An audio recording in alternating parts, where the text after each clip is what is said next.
commencer. Donc, je disais, on va parler de l'interprétation. Comment interpréter ce que Dieu nous dit. Première étape à comprendre, c'est que toute interprétation vient de l'Esprit de Dieu. J'insiste, l'interprétation, c'est l'Esprit de Dieu. Que ce soit un homme à la télé, une femme à la télé, quand quelqu'un interprète, quand j'interprète, l'interprétation, quand elle est vraie, parce que peut-être même je vous ai menti une fois, on ne sait jamais, mais quand elle est vraie, et vous avez pu le confirmer pour vous-même, c'est l'Esprit de Dieu, ce n'est pas moi.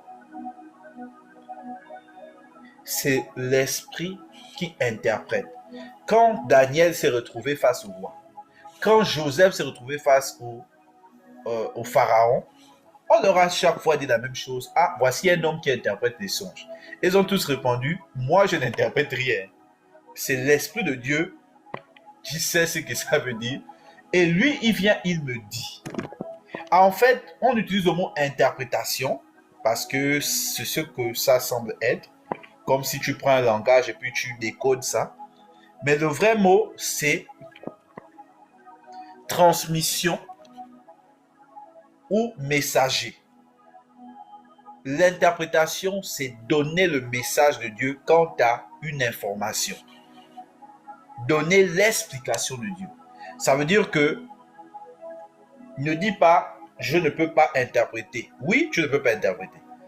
Mais pas dans le sens qu'une interprétation ne peut pas sortir de ta bouche. Elle peut. Parce que l'esprit qui fait interpréter à un frère ou une sœur, c'est le même esprit qui est en toi.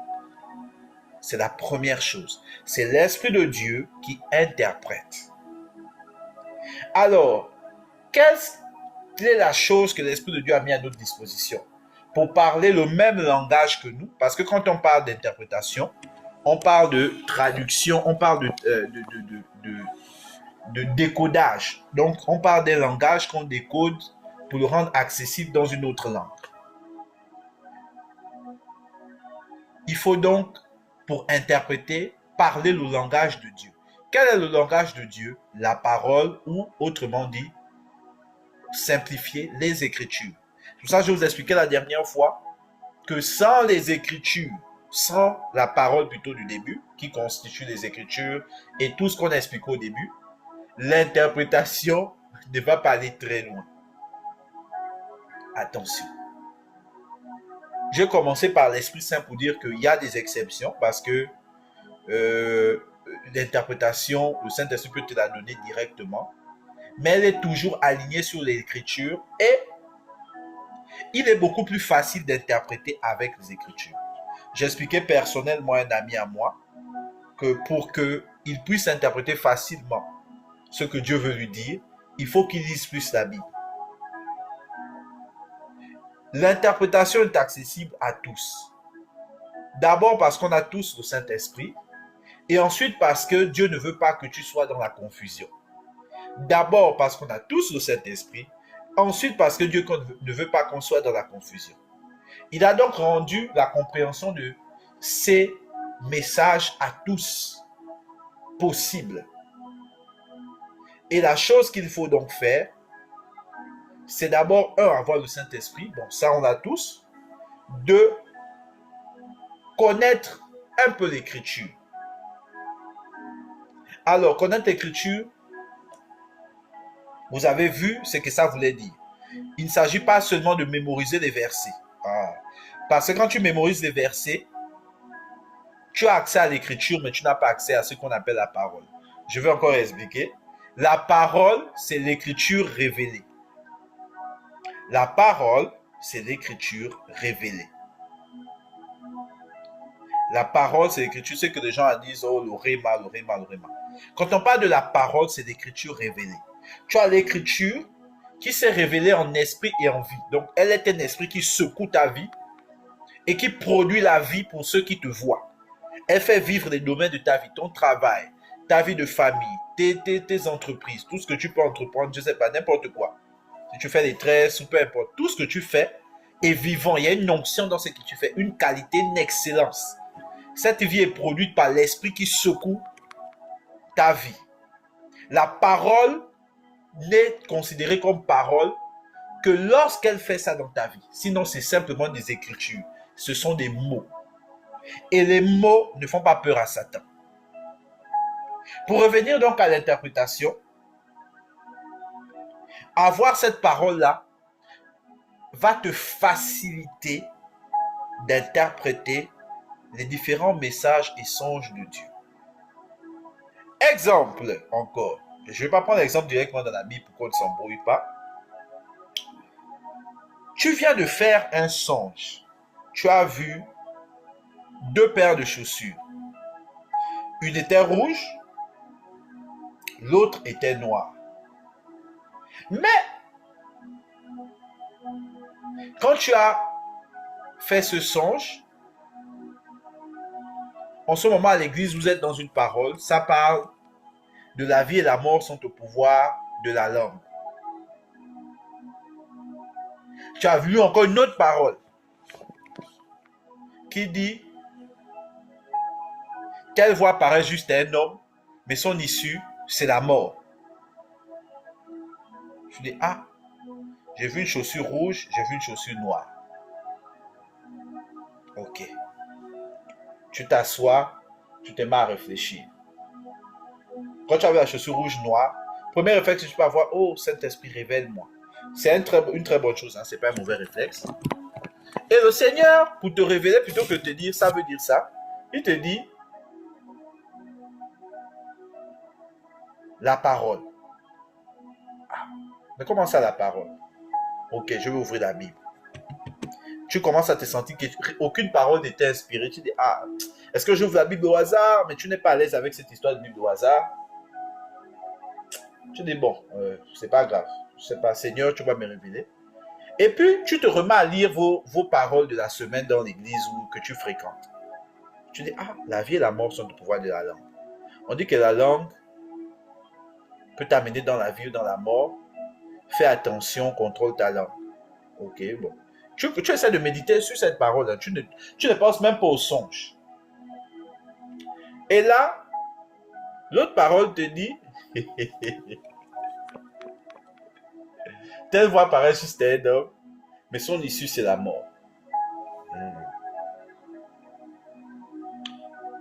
La voix, c'est aussi un choix. On choisit la voie dans laquelle on marche. Est-ce que par la langue, je peux choisir où je vais? Qu'est-ce que j'ai dit qui me paraît juste, mais qui a causé mes problèmes? Tu vois la chaussure noire, tu vois la chaussure rouge. Là, tu commences à t'asseoir. Tu te rappelles d'une sœur qui t'a parlé. Tu es en train d'aller à une interview. Ah, quand tu iras là-bas, rassure-toi. Toute question qu'on te posera, il y aura un monsieur assis à droite. Il te posera une question. Ne lui réponds pas. Il va essayer de te distraire. Contente-toi de parler au monsieur de ton interview. Ah, d'accord. Tu vas donc à l'interview, tu rencontres un monsieur qui veut te poser une question. Tu es sûr que tu es qualifié? Non, laisse tout ça là, rentre chez toi. Toi, tu ne réponds pas. Tu dis, ah, on m'a dit de ne pas répondre. Mais, quand tu rencontres le gars qui te fait l'interview, tu remarques quelque chose. Il a des chaussures rouges. Et le gars qui te parlait avait des chaussures noires. Tu commences à dire, ah, ok. En fait, Dieu me disait, je dois contrôler ma langue pour faire le bon choix. J'aurai devant moi 2 paires de chaussures, 2 personnes qui auront des chaussures différentes. Une chaussure ici est l'équivalent de la mort, l'autre l'équivalent de la vie. Si je prends ma langue pour la mettre dans la mauvaise discussion, je rentre dans la mort. Là, si tu es spirituel ou si tu es habitué aux techniques de Dieu, qui fait souvent, moi il me fait ça tout le temps, des trucs comme ça, je découvre l'interprétation pendant que je suis dans la situation. Tu sais que Dieu vient de te garantir que l'interview là, tu l'as réussi. Tu ne te poses même pas la question. C'est pour ça, quand j'aurai le temps de faire un jour mon témoignage, je vais vous dire quels sont les petits signes par lesquels là je savais que Dieu m'avait donné. Des signes clairs. Là, comme ça, pendant que tu fais ton interview, tu peux être en paix. Tu sais que tu as réussi l'interview, c'est terminé. Et quand tu finis l'interview, le monsieur avec la chaussure noire que tu as vu dehors qui voulait te faire parler rentre. Il dit, j'essaie de parler à ce jeune homme-là. C'est un gars concentré. J'ai vu qu'il était tellement concentré sur l'interview que il n'a même pas voulu me répondre. Il a seulement continué la route. Il a dit, excusez-moi, je suis pressé. Ça veut dire qu'il prend en valeur son travail, il prend en valeur je ne sais pas quoi. Et puis tu entends seulement de celui qui t'interviewe dire, effectivement, monsieur le directeur, il semble être un excellent candidat. Tu comprends donc que si tu avais répondu au gars là, tu aurais été dans des problèmes. Est-ce que tu vois un peu le genre de signe que Dieu fait? Je donnais un exemple un peu abracadabrant là. C'est juste pour dire que voilà, l'interprétation des songes fonctionne comme ça. Si tu avais mis plus d'intérêt sur la parole, tu aurais compris que non, chaussure rouge représente ça, chaussure noire représente ça, même si je ne sais pas ce que ça veut dire. Et quand la personne sera venue te dire, tu rencontreras quelqu'un qui a la chaussure telle, ne lui parle pas telle, vu que tu auras déjà fait le lien entre les chaussures et la langue et le choix, tu dis, ah, tu confirmes ce que j'ai dit. Tu devais bénir Dieu. Dès que l'intervieweur te voit comme ça, tu arrives en paix à l'interview. Il va dire, je n'ai jamais vu un candidat qui a aussi confiance en lui. Pourquoi? Parce que pour beaucoup, nous pensons que Dieu est limité dans la manière qu'il a de nous parler. Les amis, Dieu nous parle tous les jours, tout le temps. Tous les jours, tout le temps. La vie elle-même est un message de Dieu. La vie elle-même est ce que Dieu appelle l'enseignement. Quand on dit ne néglige pas l'enseignement de ta mère, écoute l'instruction de ton père. Ton père, c'est Dieu. Il t'instruit par sa parole. Ta mère, c'est la terre dans laquelle tu vis. Elle t'enseigne des leçons. Quant à la vie en général, quand on dit, oh, la vie, j'ai vécu, oh, tout ça. C'est une interprétation de ce verset-là. Un autre moyen encore d'interpréter les songes, c'est la méditation. Alors, quand je dis la méditation, c'est quoi? Ça fonctionne sur le même principe que la parole. Vous voyez comment je vous dis la parole? Tu dois penser que Dieu veut te parler et t'attendre à ce qu'il parle. La même chose quand Dieu t'a donné un songe, il faut que quand tu aies le songe, tu dois être convaincu que Dieu veut me dire ce que le songe là veut dire. Que c'est le rôle de Dieu. Moi, c'est ce que j'enseigne à tous ceux qui me connaissent, ils vous diront la même chose. Et dire que ne te mets pas la pression. C'est le rôle de Dieu de t'enseigner. Et parfois, ils ne me comprennent pas. Comment tu peux dire ça? Oh, comment tu peux dire Dieu, c'est son rôle. Dieu, il faut lui montrer ceci, il faut lui montrer cela. Non, non. Dieu a ambition de te montrer. Dieu ne cherche pas à nous compliquer la vie ou à nous faire des choses. Non. C'est nos cœurs qui sont la porte d'entrée entre la vérité de Dieu et nous. Le cœur décide de croire ou pas. Quand un cœur ne croit pas, même quand Dieu veut parler, tu ne l'entendras pas. Quand tu viens d'avoir un songe, tu dois être conscient que Dieu veut me donner, s'il y a interprétation de ce songe-là, son sens. Dieu veut me le donner. Et tu t'assois, tu t'arrêtes un moment. C'est la méditation. Moi, je fais des méditations tout le temps, mais sans m'asseoir. Ça, c'est les avantages des introvertis. Je suis tout le temps dans ma tête. Donc, au moins, je peux faire mes méditations même pendant que je conduis. Je suis tout le temps en train de penser. Et c'est dedans, il me répond. Mais vraiment clairement. Vous avez vu certains trucs des enseignements, des gens disent, ah non, on parlait même de tels sujets. Waouh, comment tu as enseigné sur le même thème? Si je te dis comment j'ai reçu ça, tu vas penser que j'ai blague. C'est dans un dessin animé. Quand tu es introverti, même quand tu regardes un dessin animé, tu te poses des questions que personne ne se pose. Parce que toute ta vie est dans ta tête. C'est un avantage. Mais si tu n'es pas introverti, tu es quelqu'un qui est expressif et tout, qui pour méditer, tu as besoin d'un espace clos, mets-toi dans un espace clos. Dieu fera la même chose, exactement. Il va te révéler les choses. Troisième point, pour les songes je précise, pour les rêves plutôt, pas tous les rêves viennent de Dieu. Cependant, Même si un rêve ne vient pas explicitement de Dieu, ça ne veut pas dire qu'il ne t'apprend rien. Par exemple, je te donne un exemple. Euh, dans la vie, tout ce que tu vis ne vient pas de Dieu. C'est pas Jean-Dieu qui a envoyé ça. Mais tout ce que tu vis t'apprend quelque chose. Le livre des Proverbes dit: ne néglige pas l'enseignement de ta mère. Beaucoup se disent que si le songe ne vient pas explicitement de Dieu qui est descendu du ciel, le songe ne m'apprend rien. Non. Un songe où tu fais beaucoup de rêves, tu te vois tout le temps, tu es en terminale. Moi, je fais beaucoup ce rêve-là. Je suis tout le temps au lycée. T'enseignes sur toi-même. Le rêve-là te dit, spirituellement, tu te sens comme bloqué au Gabon pendant que tu étais en terminale. Ça veut dire que depuis cette époque-là jusqu'à aujourd'hui, tu as l'impression que rien n'a réellement changé. Et ce temps-là te manque. C'est pas Dieu qui me l'a envoyé, c'est mon subconscient qui a créé ça. Mais ça me montre que j'ai une nostalgie de cette époque de terminale. Et par cette nostalgie, une fois j'ai accepté la vérité de l'enseignement de ma mère, donc l'enseignement que la terre m'apprend, juste les choses naturelles, quand je suis ouvert à ça, Dieu maintenant déclenche l'instruction. L'instruction devient: bats-toi que dans ta vie, toi, ta femme, tes enfants, aient la même joie que tu as ressentie quand tu étais en terminale en faisant des moqueries avec tes amis. Je voudrais que tu leur enseignes mon nom Jésus pour qu'ils soient heureux comme tu l'as été là-bas. Et toi d'abord, ça commencera par toi. Voici mon ordre. Je veux que tu prospères à tous égards comme prospère l'état de ton âme. Et que tu enseignes cette prospérité à mes enfants. L'ordre de Dieu est né. Je donne un vrai truc, ça m'est vraiment arrivé dans mon cas, pour que vous compreniez. L'interprétation, vous voyez ici, n'est pas venue directement.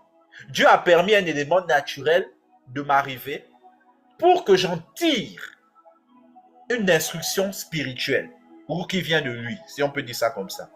Si je n'avais pas écouté mon âme, si je n'avais pas pris le temps de me regarder moi-même comme dans un miroir, pour dire: Seigneur, j'attends le mystère, je n'aurais jamais su quels sont les objectifs de Dieu qui veut dans ma vie de famille.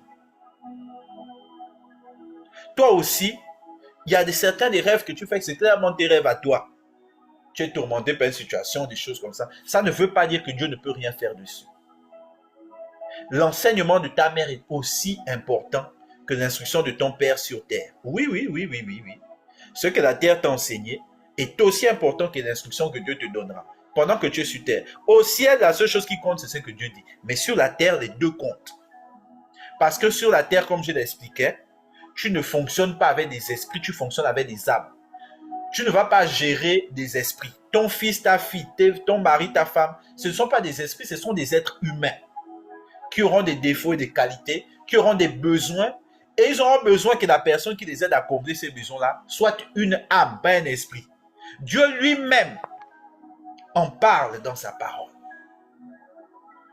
Aime ton prochain comme toi-même, c'est ça que ça veut dire. Mets-toi à la place de ton prochain. Et quand tu interprètes les messages qui viennent du ciel, il faut savoir que Dieu vient par tous les moyens pour te faire grandir, t'enseigner, te parler, te consoler, te mettre en paix et tout ça. Mais ce n'est pas tous les rêves qui viennent directement de lui. Non. Là, la question qui pourrait venir, c'est: comment je sais alors qu'un rêve vient de lui? Première étape de la troisième étape, sous-étape numéro 1, petit a, si je peux appeler ça, donc plutôt petit a, accepte que tous les rêves ne viennent pas de Dieu. Ah, là, les chrétiens sont touchés. Non, mais si tous les rêves ne viennent pas de Dieu, c'est que vraiment, donc je dois négliger les rêves. Non, comme j'ai expliqué, ne néglige rien. Prends tout, dirige-le vers la parole. Dis-toi, cette chose-là, en quoi peut m'être tel utile pour me rapprocher de Dieu? Si tu ne trouves rien dans la chose qui peut te rapprocher de Dieu, laisse, balance ça quelque part. Si tu trouves quelque chose qui peut te rapprocher de Dieu, prends, ingurgite-la et grandis. La première chose pour discerner quand un rêve vient de Dieu et qui ne vient pas de Dieu, c'est de savoir que tous les rêves ne viennent pas de Dieu. Juste le savoir. La deuxième chose, c'est d'être humble. La troisième chose, qui est la plus importante, c'est d'avoir le Saint-Esprit, qui te permettra de discerner qu'est-ce qui vient pas de lui. Si tu me demandes pourquoi j'ai le Saint-Esprit, mais je ne sais pas quand un rêve vient de lui ou pas, c'est parce que tu n'as pas fait les deux premières étapes avant. Le Saint-Esprit reste toujours le plus important. Mais il n'est pas l'étape prioritaire dans cette condition ici. De la même manière que le Saint-Esprit est le plus important dans la parole, comme on a vu les Écritures de la première partie, mais il n'est pas l'étape première. La première étape, c'est toi qui dois décider de lire. Si tu ne décides pas de lire, rien ne va arriver. Rien. Mais dès que tu as pris la décision, le Saint-Esprit fait tout ce qui est action. C'est lui qui t'aide à bien lire. C'est lui qui t'aide à bien méditer. C'est lui qui produit la vie, qui te pousse à déclencher les actions, poussé par lui, poussé par la parole que tu as lue. Mais toi, tu prends la décision. En fait, c'est ça que Dieu nous a donné, le libre arbitre. C'est de décider de faire la bonne chose, ce qui permet au Saint-Esprit d'activer des trucs. Et pour l'interprétation des rêves, parce que tous les songes viennent de Dieu. Le songe, par définition, c'est quelque chose qui vient de Dieu. La vision, par définition, vient de Dieu, mais pas tous les rêves. Pendant que tu dors là. Le rêve peut venir de ton subconscient, de toi-même. Le rêve peut venir de Dieu. Quand il vient, un rêve arrive, la première chose, tu dis, ah, il est possible que ce rêve ne vienne pas de Dieu. Deuxième chose, l'humilité. Seigneur, je ne sais pas comment discerner. La troisième chose, c'est le Saint-Esprit lui-même qui fait ça. Quand tu dis, il est possible que ce rêve-là ne vienne pas de toi, je ne sais pas le discerner, mais j'aimerais comprendre. Le Saint-Esprit maintenant intervient. Soit un frère va te confirmer que non, le rêve vient de Dieu, soit toi-même, tu vas voir des détails dans ce rêve, tu dis non, ça c'est Dieu. Ou tu ne trouveras rien aussi. Mais les deux premières étapes, c'est ce qui dépend de toi. La troisième ne dépend pas de toi. Donc, dans la troisième grande étape, je disais, tous les songes ne viennent pas forcément de Dieu. Quatrième chose, veiller sur son cœur. Ah là, ça c'est le truc où nous tous on travaille. Il ne faut pas suivre. Si tu ne veilles pas sur ton cœur, laisse tomber. Le cœur, même de cet enseignement-là, c'est veiller sur son cœur. Celui qui ne veille pas sur son cœur, même si Dieu descend, il te parle, tu n'entendras rien. J'expliquais à quelqu'un récemment que quand tu attends de l'esprit les messages qui doivent arriver dans ton cœur, tu ne les recevras jamais. Ce que j'appelle attendre de l'esprit, c'est, vous voyez qu'on dit les mystères. J'aimerais connaître un mystère supérieur. Au passage, les mystères, c'est des bonnes choses. Il ne faut pas que je vous donne l'impression que les mystères, c'est des mauvaises choses. Non, c'est juste qu'il y a une hiérarchie de position. Qu'est-ce qui est plus important que d'autres? Et avoir un cœur pur, un cœur ouvert à Dieu, un cœur simple et humble, c'est de loin plus important que n'importe quel don que tu vas avoir. Oui, je le dis. C'est enregistré. Pour revenir à garder son cœur, c'est-à-dire faire les choses qui contribuent à ta paix. Et c'est une erreur que moi-même j'ai eu à commettre très récemment. Pas pour ma propre paix, mais pour la paix aussi d'autres personnes. Il ne faut pas se tromper. Si Dieu te dit qu'il y a quelque chose d'important, ne te bats pas. Moi, ça m'est arrivé de me battre quand quelque chose que Dieu m'a dit c'est important. Ne te bats pas, ça ne sert à rien. Si Dieu te dit que pour ta paix, ce qui contribue à ta paix, c'est peut-être d'aller... Je donne un exemple, vous allez voir à quel point je suis sérieux. Ce qui contribue à ta paix, c'est que par exemple, pendant les temps d'enseignement du samedi, si le frère dépasse 1 heure, toi, il te faut ton temps avec les enfants. Tu avises respectueusement que tu te déconnectes, tu écouteras l'enregistrement plus tard. Tu pars passer du temps avec les enfants. Je te rends compte que depuis que tu passes le temps avec les enfants, ils se plaignent moins, ils t'expliquent plus leurs problèmes et même ta vie de prière augmentée. Moi, je vais venir comme ça, oh, il faut écouter Dieu. Hein. Si tu livres le temps de Dieu aux choses de la terre, je peux te dire ça peut arriver. Tu vas être touché que non, le serviteur a dit ça, peut-être. Non, Dieu sait ce qui est important. Je précise Dieu. Ça veut dire que même moi, même toi, toi et moi, on ne sait pas. C'est Dieu qui sait. Veiller sur son cœur, c'est tous les jours l'examiner. Vous voyez comment on médite sur la parole? Veiller sur son cœur, c'est méditer sur son propre cœur. Ce que je vous avais expliqué une fois, je fais des rétrospectives de mes journées. Est-ce que j'ai fait ceci? Est-ce que j'ai été gentil? Est-ce que j'ai fait du bien? Est-ce que j'ai été ferme? Est-ce que j'ai été véridique? Ou bien est-ce que j'ai donné des paroles pour faire plaisir aux gens? Je dois faire ça. Et je ne fais pas seulement dans mes actions, je vais jusqu'aux motivations de mon cœur. Et pour analyser le cœur, vous avez beaucoup de signes. Vous avez vos comportements, vous avez ce que les gens disent de vous et vous avez vos songes. Les songes aident beaucoup, les songes et les rêves pour le cœur. Te dire où est-ce que tu es réellement. Tu fais un rêve où tu es en train de faire du mal ou des péchés. Alors, dans le rêve, je fais mon péché. Vous imaginez de quel péché je parle. Mais dans la vraie vie, je n'y pense même pas. Je peux me dire que non, ça veut dire que c'est juste un rêve de Satan. Pas forcément. Parfois, c'est quelque chose que je refoule. Je refoule suffisamment pour que dans la réalité, je l'oublie. Mais c'est là. Dieu me dit, prie sur ton cœur. Ça veut dire que devant une tentation suffisante, tu vas faire des bêtises. Il faut être honnête dans la vie. Dieu ne nous juge pas. Vraiment, Dieu ne juge pas. Et même certains de tes frères ne te jugent pas. Mais toi, tu dois être vrai avec toi-même. Veille sur ton cœur. Quand Dieu te dit que ça, c'est un problème pour toi, même si la personne est en train de mourir, oh, viens m'aider. Tu ne veux pas te retrouver dans une situation où tu peux être tenté, tu pries au téléphone. Je vous donne des exemples concrets pour que vous compreniez. Ça veut dire quoi veiller sur son cœur. Tu sais où est ton problème, tu sais sur quoi Dieu travaille encore, tu veilles dessus. Si un truc Dieu t'a dit que c'est réglé aussi, fais-lui confiance. Si tu sais que tu as des histoires de colère, veille dessus. Ne t'expose pas à des conversations ou à des gens qui ont tendance à piquer la colère qui est en toi. Et ne mets pas surtout l'excuse que beaucoup d'enfants de Dieu ont. Oh, lui, il est toxique, il m'a fait ceci. Non, la Bible est claire. Tout ce qui nous souille, tout ce qui est mauvais vient de notre cœur. Ce n'est pas la personne qui est dehors qui fait rentrer en toi la colère. La personne qui est dehors déclenche la colère qui est déjà en toi. Amen, amen.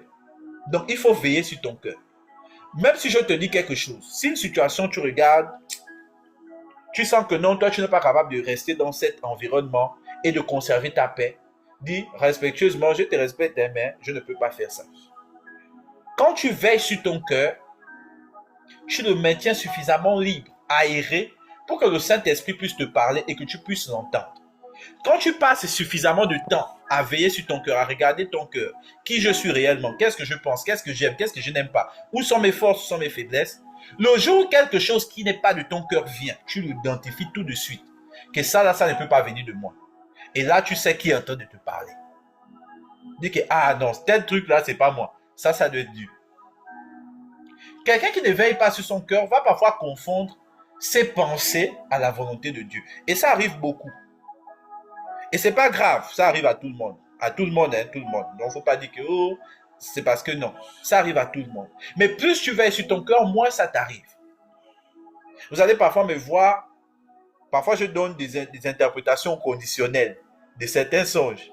C'est pas que je n'ai pas reçu, parfois j'ai même reçu un truc clair. Mais je donne le conditionnel quand je ne suis pas sûr si c'est Dieu ou si c'est moi qui pensais déjà ça de la personne. Par exemple, les interprétations que je donne sans hésiter, c'est des choses que je ne pense pas. Genre de moi-même, je dis que non, ça peut pas être moi. Ça ne peut être que Dieu. Là, je vais te la donner gratuitement comme ça. Mais, quelque chose que je pensais déjà que dans telle personne, j'ai toujours soupçonné que la personne a fait ça. Et Dieu vient me dire, je vais d'abord prendre un temps d'hésitation. Si vous passez suffisamment de temps avec moi, vous allez vite le remarquer. Parce que j'essaye de ne pas remplacer ce que mon cœur pense avec ce que Dieu a dit. Il faut faire ce travail-là, surtout pour ceux qui ont des missions où tu dois interpréter des rêves et beaucoup de trucs des gens. Tu ne peux pas t'amuser à ne pas être sûr de savoir jusqu'où va ton cœur. Jusqu'où ne va pas ton cœur. Donc, pour ce qui est de l'interprétation, vous aviez ces 4 points-là. Vous avez l'importance de la parole. Vous avez eu des exemples de méditation. Vous avez le fait de savoir que tous les rêves ne viennent pas de Dieu. Vous avez ce qu'on vient de voir, qui est le plus important, garder son cœur. Alors, pour être concret, comment est-ce qu'on garde son cœur? Je vais vous donner des réponses assez faciles. Passez beaucoup de temps à regarder de temps en temps des enseignements en ligne, les plus courts possibles, même les shorts sur TikTok, et chantez beaucoup. Quand j'ai chanté les louanges et les adorations, prenez beaucoup de temps des louanges et des adorations. La musique a un pouvoir magnifique là d'accélérer le mouvement de l'esprit. Et pendant vos temps de prière, incluez toujours un temps pour prier pour votre cœur. Donc je répète, si tu veux garder ton cœur pour être capable de mieux interpréter ce que Dieu raconte, le premier point, c'est, qu'est-ce que je disais? Il faut chanter, louer. J'espère que je ne veux pas oublier quelque chose. Sinon, mettez-moi ça dans le chat sur WhatsApp. Donc, chanter, louer. L'autre point que tu peux faire, inclure dans tes temps de prière, des temps où tu pries pour ton cœur. Voilà, merci à la sœur Rosine. Et en premier des enseignements, donc regardez beaucoup d'enseignements.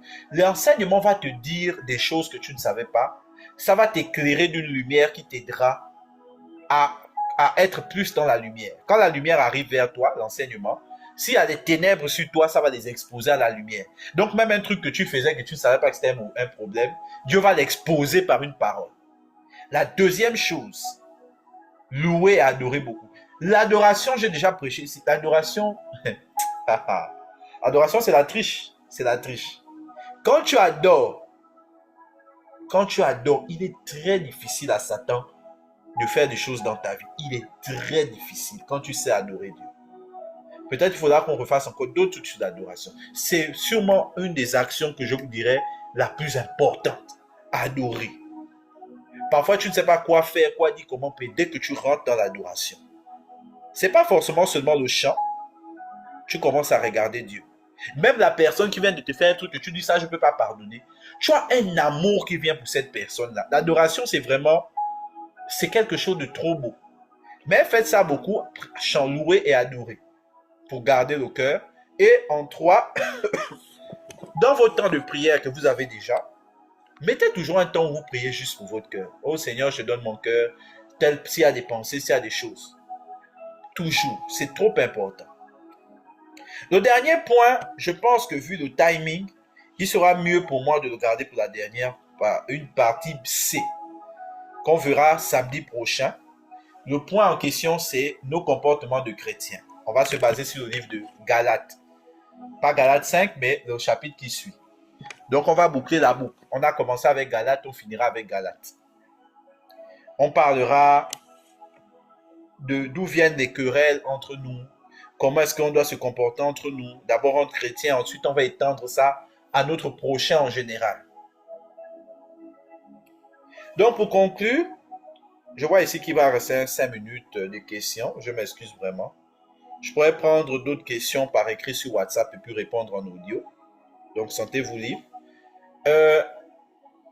Aujourd'hui on a vu 2 choses parmi 3. Je vais essayer de voir si je peux faire l'abonnement Zoom dès qu'on va raccrocher là. Comme ça, la prochaine fois, on n'aura plus ce problème. Mais sur ces 2 choses, qu'est-ce qu'il faut retenir? La première, c'est que le Saint-Esprit est toujours l'acteur principal, comme d'habitude. Pour ce qui est de la parole, toi, tu n'as qu'une seule chose à faire, c'est la lire. En réalité, toi, ta seule chose à faire, c'est de lire. Quand tu as lu, le Saint-Esprit a le boulot de prendre cette parole pendant que tu te questionnes dessus, la transformer en esprit et en vie. Dans la vie, ça peut inclure ce qu'on appelle la révélation, donc une explication de qu'est-ce que tu as lu. Mais la vie a surtout pour but de te pousser à agir, basé sur ce que la parole vient d'apporter à ton corps spirituel.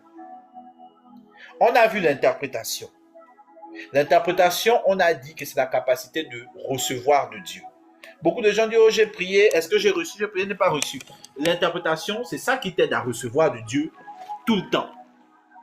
Toutes sortes de choses, physiques, matérielles, spirituelles, visibles, invisibles, tout ce que tu veux. Et le secret de l'interprétation, au-delà de ce qu'on a dit sur l'humilité et tout ça, c'est de veiller sur son cœur. Je vais préférer m'arrêter là et dire ces 3 points-là encore. Veiller sur son cœur pour être capable de bien interpréter ce que Dieu nous dit implique regarder beaucoup d'enseignements, même des shorts, 2 minutes, 1 minute. Laisser la vérité de la parole nous éclairer, donc ça. 2, louer et adorer constamment, aussi longtemps que tu le puisses, autant de fois que tu le puisses. Vraiment un maximum, loue et adore durant toutes les journées de tous les jours. Enfin, inclure toujours dans ces temps de prière, chaque fois que tu pries, Peu importe de prière, même si c'est une prière de délivrance. Dès que tu as fini ou dès que tu commences, une prière pour ton cœur. Tout le temps. Inclus une prière pour ton cœur. Soyons tous bénis au nom